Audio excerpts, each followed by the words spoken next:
So this is very much like junipers that you have at home, right? I was just about to say, it's the first time I've actually seen something that looks like what I've got, and I find it so frustrating because these long strands, everyone says it's juvenile growth. How do I know which juniper to take? How do I get them better? We are going to have to look at a couple of different trees, which we'll do, but we'll also go and have a look at Greenwood Bonsai Nursery. You told me it could be bad weather, but this bad? Come on. And take a look at some of the foliage there and discuss what is different between these trees and the trees that are in the bonsai nursery. How to create good compact bonsai foliage, and in fact the question to why do my trees not look as good as they should, and is it the species that I'm using?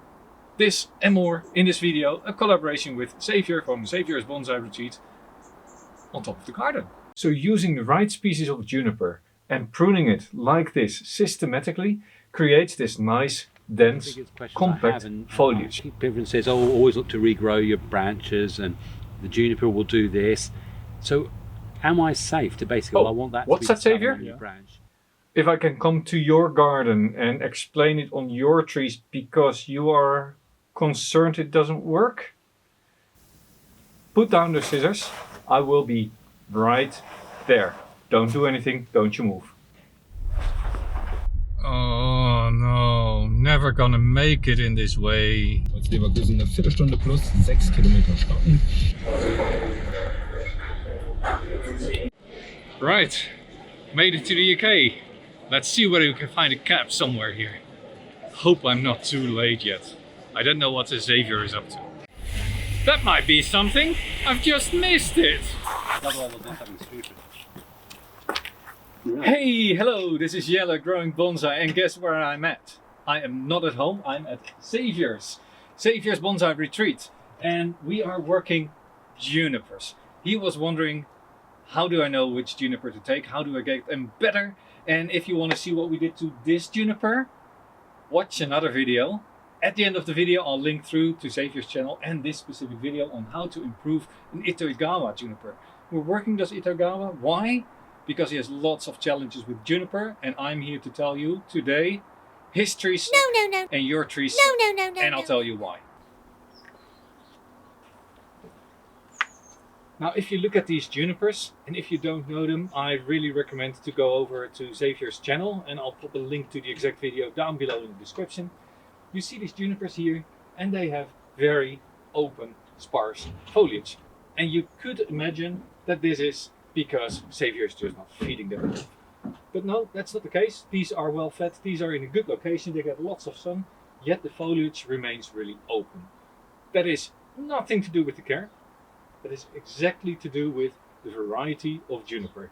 This is probably a Fitzeriana, and they just grow sparse, open foliage, and on top of that, they love to throw this needle foliage. So this is the downside of using the typical garden variety junipers for your bonsai.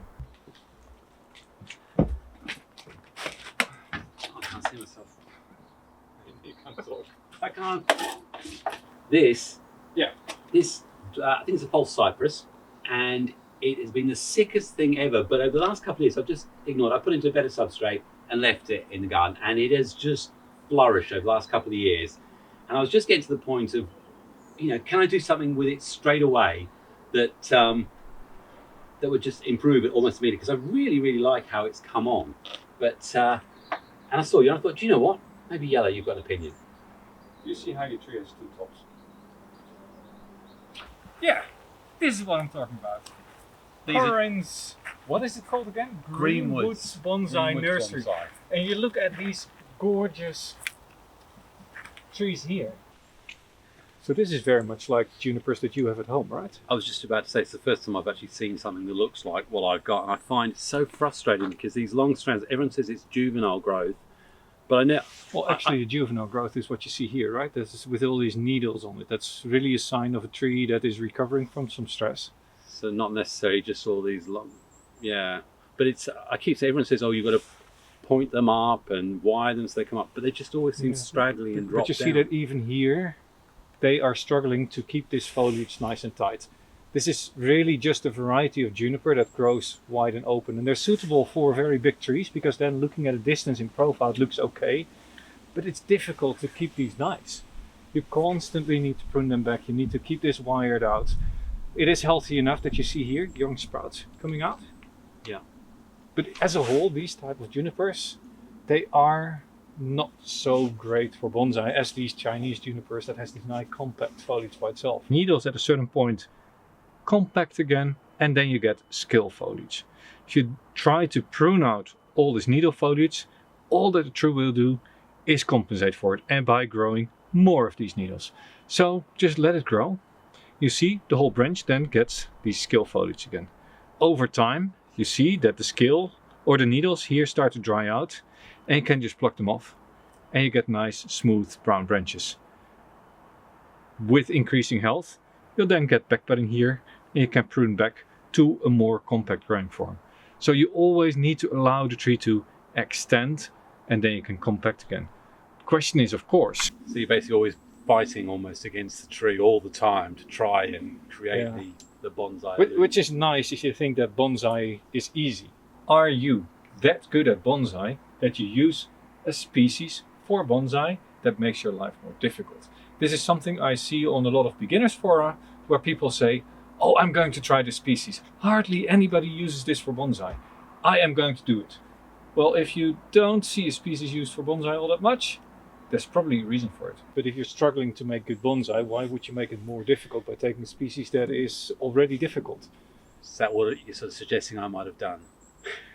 And I mean that in a it might positive be way. a choice that you say, well, some of these junipers I'm going to let go of, and instead I'm investing all the money that you might get from selling these off into one better tree with self-compacting growth. I suppose it's also about, certainly someone at my level, I haven't done any courses, it's the investment in time I'm using already on something that's already going to be difficult. I'm better off investing that time in something Into that's other going to trees be, that have more potential in becoming a really nice bonsai. and more benefit to me in learning. Yeah, the nice thing about these is though they grow big fat trunks very quickly. So for not so much money you can get a very big trunk, but with crappy foliage.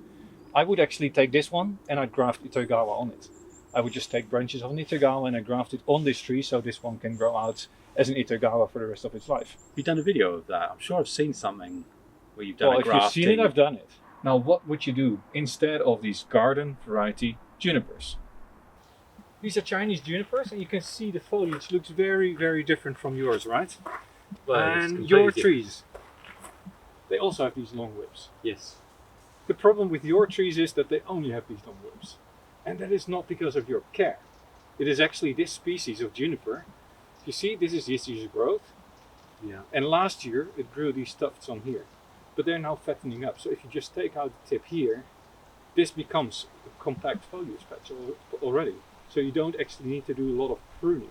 It really is the tree species that you're using that keeps the foliage open. See, I always thought it was down to me, and that's why I've always said I hate junipers, because I didn't understand them. So it's actually the species I've got that's half my problem. So actually if you take this and we hold it next to these, this is not fundamentally different from here. Look, if you take the whips away, then you just have that. And this is not pruning. They pruned it here, yes. Yeah. But then it grew this branch, and this is already filling up by itself. So what you do is just let it grow out, the whip, and then you prune it back. And that could be here at the start of the brown, you mentioned that. But it could also be much further in. You say, well, go in the middle here, because I only need a little bit. Or I prune it just here at the tip, because I want all this to fill out. Yeah. You see here they also have these little whips coming out, and once you start pruning, you decide, well, I'll prune it just back into profile, just like there. So as a beginner, what I should have thought about a little bit before buying all these red eastern cedars and these common sort of junipers, I should Think have. about what you're buying. It's not just the trunk that you're looking at or the base. It's also what sort of foliage and how does it naturally grow that makes it easier or more difficult for bonsai. You don't have to start off with something that's difficult to challenge yourself. The hobby is difficult enough. Yeah, I just made it more difficult, that's for sure. Yeah. Right then, fellas. Hope you're doing some weeding while you're here. We've been doing lots of. If you want to come out and get. So Xavier, look here. Here you see the same thing happening. So this is nice and compact foliage by itself, and you get these little runners on them. And these you let grow out. And that will trigger the backbudding on the inside. So you get newer branches on the inside that you can later prune back to. And where do you prune? I know you've seen that video. Well, I know the first point you say, while the pruning or thinning, you say you follow the green until it goes back to the So that where it starts being the brown, which I imagine is the previous year's growth, and you prune in the brown area. The brown is not per se a need, right? It is you prune back as far as you want to go. So you can take the tip here, but you can also go all the way into the brown. It doesn't have to be brown to be pruned. Yeah. It is inside this little tuft that you have that you don't see that you pruned it back. So it can just be this little tip that you remove. You say, I like it as it is. Or you say, I want to shorten it and go a little bit further. And you just take out this whole thing. Is that part of when you were talking about, because the other part you were saying about thinning it out? Yeah. And so you're actually going within. I go inside the profile and I say, I take it way deeper. Because if I always clip at the profile, then you get bulges there. And you get brown spots. So I go in deeper, and that's why I say I take the brown. Typically it is brown. It doesn't have to be brown. That makes it very much clearer for sure. One of the biggest questions I have, and I keep everyone says, oh, always look to regrow your branches, and the juniper will do this. So am I safe to basically, well, I want that to be the start of my new branch, remove this one, or do I have to leave just a little bit, say leave this on so that encourages more through? At what point would the tree say I'm going to put all my energy into that? Well, what I would do, if you look just above it, right here you have this heavy branch, but this is basically shading out the inside. So I would consider removing a big component here, and maybe with a bit of wire these down a little bit more, so that sunlight comes in. And as this develops, and you have a little tuft like this, then it's quite safe to take everything off, and just have this take over. The same here you have to happen as well, but also here in the back you have this tiny little branch, and on it a little bud. Yeah. This could take over then this whole tuft goes and this becomes your new tuft. And then over time you can take this whole fat branch out and you just have these 2-3 little branches on the inside, which then also have that size. The important thing you really laid out there is rather than thinking of removal, you're actually talking about getting, take off the head, but get this so it's actually getting light. Yeah. And that will it needs light, and then so for not the plant it's necessarily worth the remove investing this, into. Yeah, that's a good point. Yeah, well, it looks a lot like your No. privet. Mine is better than this. You know why? Look, everyone knows with bonsai. Bonsai is about the size, the hunk of the trunk, and that's only got half it's carved away. I've got more value because I've got more chunk. It's solid. This isn't bonsai. Tell me why this is bonsai. By the way, you enjoying the British weather? This is rubbish. Let's go find ourselves some coffee or something. It was sunny 10 minutes ago. You told me it could be bad weather, but this bad? Come on. Now the question is, of course, what can you do instead of growing these junipers with this floppy foliage? And for this, I've invited Xavier himself, the man. What do you do? It's straightforward. You pick a species that's going to be suitable, and we're looking at one here.